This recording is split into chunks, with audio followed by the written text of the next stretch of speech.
एसटीचे ब्रीदवाक्य प्रवाशांच्या सेवेसाठी असे आहे, परंतु एसटी महामंडळाच्या बसची तुटलेल्या खिडक्या, फाटक्या सीट व पावसाच्या दिवसात फाटलेल्या गळक्या छतामधून टपकणारे पावसाचे पाणी ही दुरवस्था पाहता प्रवाशांच्या सेवेसाठी ऐवजी प्रवाशांची कंबरडे मोडण्यासाठी, प्रवाशांची हाडे खिळखिळी करण्यासाठी असे म्हणण्याची वेळ प्रवाशांवर आली आहे। ग्रामीण भागात सोडण्यात येणाऱ्या बसची दुरवस्था झाली आहे। खिळखिळ्या झालेल्या बस गाड्या प्रवाशांसोबत चालक व वाहकांसाठीही डोकेदुखी ठरत आहेत। तर अशीच अवस्था जव्हार आगाराची झाली आहे। जव्हार आगारात एकूण 55 एसटी बसेस असून त्यावर जव्हार, मोखाडा व विक्रमगड तालुक्यातील प्रवासी अवलंबून आहेत। मात्र या आगारातील बऱ्याच बसेस जुन्या आणि मोडकळीस आलेल्या खराब रस्त्यामुळे खिळखिळ्या झाल्या आहेत। वारंवार त्यामध्ये बिघाड होत असतो।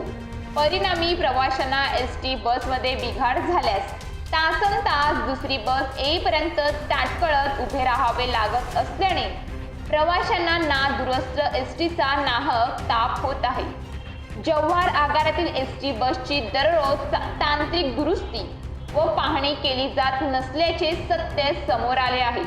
जव्हार एसटी आगारात एकूण 54 मेकॅनिकल पदे मंजूर असून त्यापैकी प्रत्यक्ष 30 मेकॅनिकल कार्यरत असून 24 पदे रिक्त आहेत। ही पदे भरणे गरजेचे असताना परिवहन मंत्र्यांनी एसटी महामंडळाकडे दुर्लक्ष केले आहे। बहुजन हिताय बहुजन सुखाय असे ब्रीद घेऊन प्रवाशांच्या सेवेत उतरलेल्या एसटी महामंडळाच्या अनेक बस गाड्यांची सध्या मोठ्या प्रमाणात दुरवस्था झाल्याचे दिसते।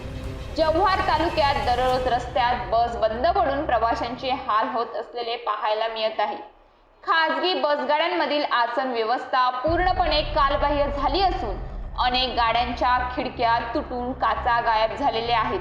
गाड्यांचे पत्रेही फाटलेले असल्याने प्रवाशांना इच्छितस्थळी पोहोचेपर्यंत वेगवेगळे आवाज ऐकून घ्यावे लागत आहेत। बहुतांश लांब पल्ल्याच्या काही बसेसच्या बस गाड्यांची अवस्था देखील बिकट आहे। विशेष म्हणजे ग्रामीण भागात धावणाऱ्या बस गाड्यातून प्रवाशांना अगदी नाईलाजास्त प्रवास करावा लागत आहे।